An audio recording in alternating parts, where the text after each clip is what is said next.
उत्तर प्रदेश चुनाव से पहले राजनीतिक दल और उनके फॉर्मूले की अजब गजब परिभाषाएं सामने आ रही। योगी पूछ रहे हैं कि क्या पीडीए में पी से पाकिस्तान भी हो सकता है। अखिलेश यादव कहते हैं इस हिसाब से तो भाजपा को भाग जाओ पाकिस्तान बोलेंगे। इसके बाद भारतीय जनता पार्टी ने भाजपा को भारत पहले जान से प्यारा बता दिया। और भी बहुत कुछ ऐसा है जो आज उत्तर प्रदेश की सियासी गलियारों में जुमले के तौर पर चलता रहा। ऐसे ऐसे यूनिक टाइटल आपको सुनाई देंगे जो फिल्मों के लिए निकाले गए। आखिर जो लड़ाई मुद्दों और विजन की होनी चाहिए थी, क्यों वो परिभाषा पर सिमट कर रह गई है, उसे समझाते हैं हमारी इस एक्सक्लूसिव रिपोर्ट में।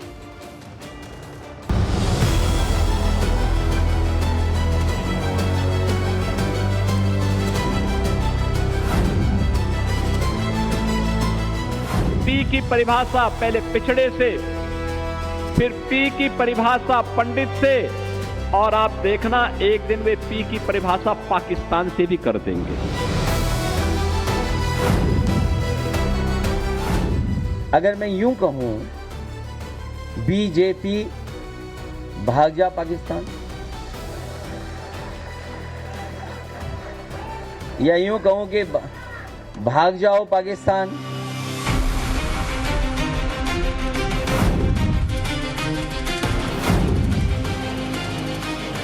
अखिलेश यादव जी जब उत्तर प्रदेश के मुख्यमंत्री होंगे, पीडीए सरकार बनेगी। काहे के लिए पुरानी पार्टी का नाम छोड़ रहे हैं? मांगे समाजवादी पार्टी के नाम पर वोट, क्यों बार बार पार्टी का नाम बदल रहे हैं?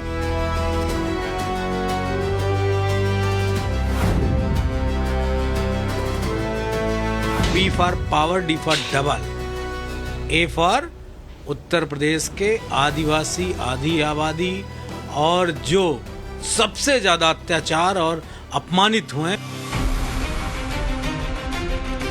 पहले की सरकारों के एजेंडे में डेवलपमेंट नहीं था। उनका विकास केवल सफाई सिंडिकेट का विकास तक सीमित रह गया था। जितनी पीड़ा बढ़ेगी उतना पीढ़ी आगे बढ़ेगा। पीडी के सारे फुल फॉर्म अखिलेश यादव ने खुद गढ़े, कभी अल्पसंख्यकों की खातिर, कभी आदिवासियों के हिसाब से, कभी आधी आबादी को पाले में लाने के लिए, तो कभी अगड़ों का दिल जीतने के लिए। पंडितों की भी अपने इस फॉर्मूले में एंट्री करा दी और फिर समाज के हर पीड़ित, दुखी और अपमानित को पीडीए से जोड़ दिया।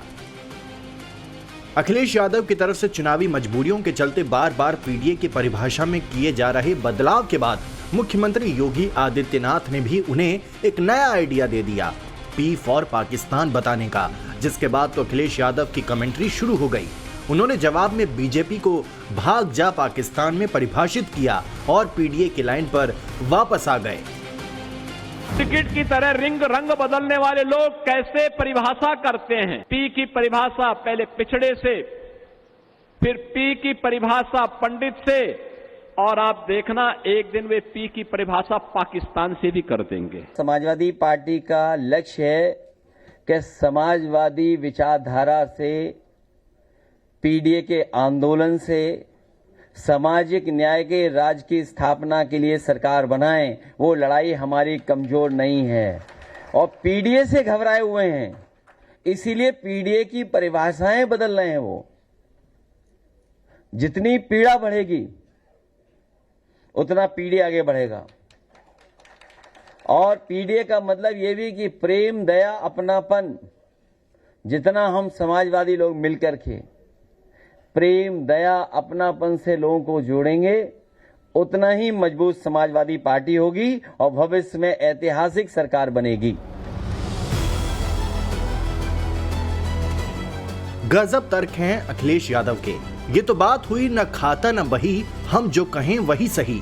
इसलिए लेटेस्ट एपिसोड में पीडीए को प्रेम, दया, अपनापन भी बता दिया। गौर करने वाली बात यह है कि जब जब मुख्यमंत्री योगी आदित्यनाथ ने पीडीए को अपने हिसाब से व्याख्यायित किया, अखिलेश यादव ने उसे पर्सनली ले लिया। मुख्यमंत्री योगी ने पीडीए का मतलब प्रोडक्शन हाउस ऑफ दंगाई एंड अपराधी बताया था। पीडीए के फुल फॉर्म के तौर पर परिवार डेवलपमेंट अथॉरिटी का नाम भी दिया था। अब अखिलेश ने पीडीए में पंडित को जोड़ा, तो फिर मुख्यमंत्री तंज में कहां पीछे रहने वाले थे। पीडीए के पी को न्यू एंगल दे दिया और फिर उसका सैफई कनेक्शन जोड़ दिया। पहले की सरकारों के एजेंडे में डेवलपमेंट नहीं था। उनका विकास केवल सफाई सिंडिकेट का विकास तक सीमित रह गया था।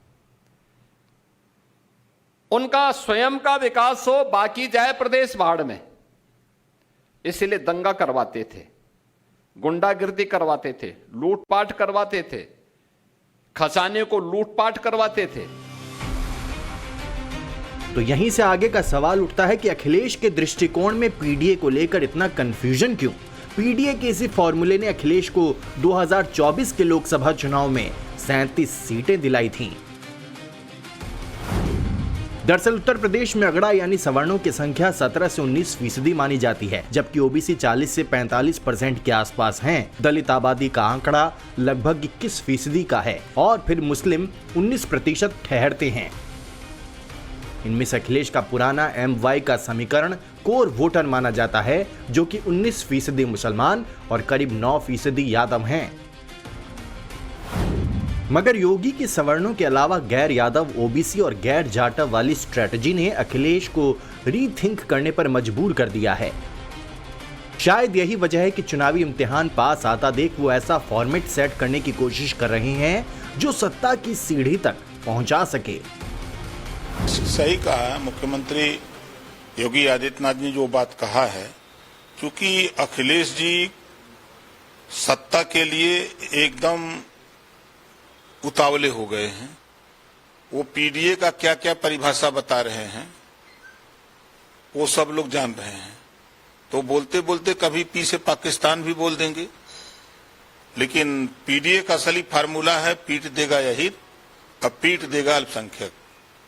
ये असली फार्मूला अपनी जगह दम अड़ी है। 2022 में अखिलेश यादव के साथ चुनाव लड़ने वाले ओपी राजभर आए दिन अखिलेश यादव के पीडीए पर सवाल उठाते हैं। उनकी खुन्नस इसलिए भी ज्यादा है क्योंकि बीते दिनों ही अखिलेश ने कहा था, हम लोगों ने 54 का रुपया बना दिया, तब भी हमें छोड़कर चले गए। ओम प्रकाश राजभर की तरह ही आरएलडी प्रमुख जयंत चौधरी ने भी बिना नाम लिए सपा मुखिया को लपेट लिया। इत्तेफाक ही है कि जयंत चौधरी और सुभाषपा के ओपी राजभर दोनों ही ओबीसी वर्ग से आते हैं। मगर सवाल यही है कि क्या इससे अखिलेश की साइकिल 2027 में लंबी रेस लगा पाएगी? फिलहाल दावे हैं और उन पर पलटवार भी। काहे के लिए पुरानी पार्टी का नाम छोड़ रहे हैं? मांगे समाजवादी पार्टी के नाम पर वोट, क्यों बार बार पार्टी का नाम बदल रहे हैं? समाजवादी पार्टी की कथनी करनी में पूरी तरह से कोई मेल नहीं है। ये चुक चुकी पार्टी है और उत्तर प्रदेश के विकास के लिए ये पूरी तरह से मैं कह सकता हूं कि गड्ढे में डालने वाली पार्टी है। अखिलेश यादव जी जब उत्तर प्रदेश के मुख्यमंत्री होंगे, पीडीए की सरकार बनेगी, तभी आप उम्मीद कर सकते हैं विकास का, सम्मान का और युवकों को नौकरी का, किसानों की जो बदहाली है उससे छुटकारा का, महिलाओं के सम्मान का, कानून व्यवस्था चुस्त का, उसकी कल्पना इस सरकार में आप नहीं कर सकते। वो केवल माननीय अखिलेश जी की सरकार आएगी पीडीए की, तभी ये समस्याओं का समाधान होगा। यकीनी तौर पर अखिलेश यादव की अपनी तैयारी है, मगर क्या बीजेपी ने इससे निपटने पर फोकस नहीं किया होगा? पहले बीजेपी की तरफ से एक और परिभाषा सुनिए, फिर आगे की बात। भाजपा के मामले में अगर कोई कहता है तो भाजपा का मतलब है भारत की सुरक्षा, भारत का सम्मान और भारत का स्वाभिमान। पाकिस्तान को लेकर भाजपा का बिल्कुल संदेश स्पष्ट है। आतंकवाद का जवाब हम भाषा से नहीं देते हैं, बल्कि पाकिस्तान के अंदर घुसकर उनकी पिटाई करके देते हैं। और मैं लोगों को कहना चाहूँगा कि भाजपा पाकिस्तान से भागने वाली पार्टी नहीं है। भाजपा पार्टी है जिसने पाकिस्तान को उसके घर में घुसकर मारा है। भाजपा का मतलब है भारत पहले, जान से प्यारा। यही है बीजेपी की वो रणनीति जिसे योगी आदित्यनाथ ब्रह्मास्त्र की तरह इस्तेमाल करने वाले हैं, यानी अखिलेश के तुष्टीकरण और जाति वाले एक्सपेरिमेंट के खिलाफ राष्ट्रवाद को तवज्जो। हालांकि ऐसा भी नहीं है कि सिर्फ हिंदुत्व वाली राजनीति पर ही फोकस रहेगा, क्योंकि दान चोरी को लेकर अखिलेश ने भी खूब माहौल बनाने की कोशिश की। ऐसे में हालिया आई बीजेपी की उस लिस्ट को देखना भी होगा जिसमें यूपी से जुड़े लोगों को खास तौर पर जगह दी है। बीजेपी संगठन की लिस्ट में यूपी के 8 नेताओं को जाति के हिसाब से जिम्मेदारी सौंपी गई है। राष्ट्रीय उपाध्यक्ष के तौर पर तारिक मंसूर और अल्पसंख्यक मोर्चे के अध्यक्ष के रूप में कुंवर बासित अली भी इसी लिस्ट का हिस्सा हैं। सपा के मुस्लिम वोट बैंक वाली मुलायमवादी सोच पर हथौड़ा चलाने के लिए इस दांव के अलावा विनोद तावड़े को यूपी का प्रभारी बनाया गया है, जिसका सीधा मतलब है कि किसी भी तरह से अखिलेश के नैरेटिव को ब्रेक किया जाए। 2027 का जो विधानसभा चुनाव है उसमें उत्तर प्रदेश माननीय मुख्यमंत्री जी की अगुवाई में चुनाव लड़के और विनोद तावड़े जी के मार्गदर्शन में प्रदेश अध्यक्ष जी और महामंत्री संगठन इन सब के मार्गदर्शन में और नेतृत्व में जो कार्यकर्ता काम करेंगे तो 2027 में 2017 से बड़ी विजय सुनिश्चित करेंगे। समाजवादी पार्टी सबके चैलेंज को स्वीकार करेगी। हर तावड़े के अंदर वो अमित शाह को हम देखेंगे, हर मुख्यमंत्री के अंदर प्रधानमंत्री को देखेंगे और उसी आधार पे समाजवादी पार्टी उत्तर प्रदेश का 2027 विधानसभा का चुनाव लड़ेगी। हमारी कोई भी तैयारी किसी को देख के कमजोर या मजबूत के आधार पे नहीं होगी। विनोद तावड़े बिहार में बीजेपी और जेडीयू गठबंधन की जीत फाइनल करने वाले नेताओं की अग्रणी लिस्ट में थे। उन्हें यूपी में इसलिए भी भेजा गया है क्योंकि सीएम योगी से उनके संबंध बेहतर बताए जाते हैं। विधानसभा चुनाव के नजरिए से यही बेहतर तालमेल बीजेपी की हैट्रिक की स्क्रिप्ट लिख सकता है। शुरुआती नजरें टिकट बंटवारे पर टिकी है। 35 से 40% जो है टिकट बीजेपी बदल सकती है, यानी कि करीब 80 से 100 सीटें जो है ऐसी होंगी जहां पर उम्मीदवार का चेहरा बदला जा सकता है। इसके पीछे वजह है जो विधायक को जो चेहरा है उसको लेकर जो एंटी इनकम्बेंसी है, उसको लेकर जो लोगों में नाराजगी है, उसको दूर करने के लिए ये बड़ा फैसला लिया जा सकता है। हालांकि इस फैसले का जो सबसे बड़ा आधार होगा वो तमाम सर्वे रिपोर्ट होगी जिसके आधार पर यह तय किया जाएगा। बीजेपी लगातार सर्वे कराती रहती है। 3 लेवल के सर्वे जो है बीजेपी में अक्सर टिकट बंटवारे को लेकर होते हैं। संगठन कराता है, सरकार की तरफ किया जाता है और दिल्ली केंद्रीय नेतृत्व भी अपने लेवल पर एक जो रिपोर्ट है वो मंगाता है जिसमें अमित शाह की भूमिका सबसे खास होती है। अमित शाह का प्लान क्या है उसे भी समझिए। बीजेपी की सभी सीटों को अलग अलग कैटेगरी में बांटा गया है। ये कैटेगरी में वो सीटें हैं जहां बीजेपी पिछले 3 चुनाव से जीत रही है। बी कैटेगरी में वो इलाके हैं जहां पार्टी कम अंतर से जीती थी। सी कैटेगरी में वो सीट आती है जहां बीजेपी 2 बार से लगातार कम अंतर से हार रही है। और सबसे बड़ा टास्क है डी कैटेगरी को लेकर जो एसपी कांग्रेस के परंपरागत गढ़ हैं।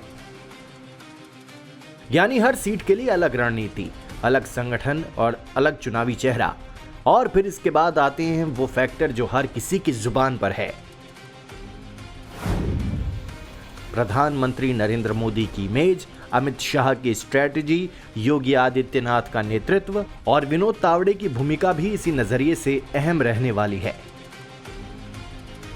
बहुत मुमकिन है राज्य और राष्ट्र स्तर की लिस्ट के बाद अगली सूची तैयार होने लगे, यानी बीजेपी में टिकट बांटने का प्रोसेस लगभग शुरू होने वाला है। बीजेपी में टिकट बंटवारे की एक तय प्रक्रिया है। उत्तर प्रदेश में होने वाले 2027 के विधानसभा चुनाव में भी उसी प्रक्रिया का पालन किया जाएगा, जिसमें सबसे पहले जो जिले लेवल के उम्मीदवार होते हैं उनकी लिस्ट जो है जिले लेवल से आती है। फिर लखनऊ में बाकायदा कोर कमेटी की एक बैठक होती है। इस बैठक में मुख्यमंत्री योगी आदित्यनाथ होते हैं, दोनों डिप्टी सीएम, प्रदेश अध्यक्ष और संगठन महामंत्री बैठते हैं। कोर कमेटी जो है उन नामों में से 3 नाम, हर सीट के लिए 3-3 नाम जो है वो फाइनल करती है और यही नाम जो है केंद्रीय नेतृत्व को भेजा जाता है, जहां पर सेंट्रल वर्किंग कमेटी की बैठक होती है और उस बैठक में वहां जो कोर कमेटी बैठक होती है उनमें से इन 3 नामों में से एक नाम पर मुहर लगती है। अखिलेश यादव भी जाति के हिसाब से टिकट बंटवारे पर मंथन कर रहे हैं और इसी के तहत रथ यात्रा के जरिए जनता के बीच उतरने की तैयारी में हैं।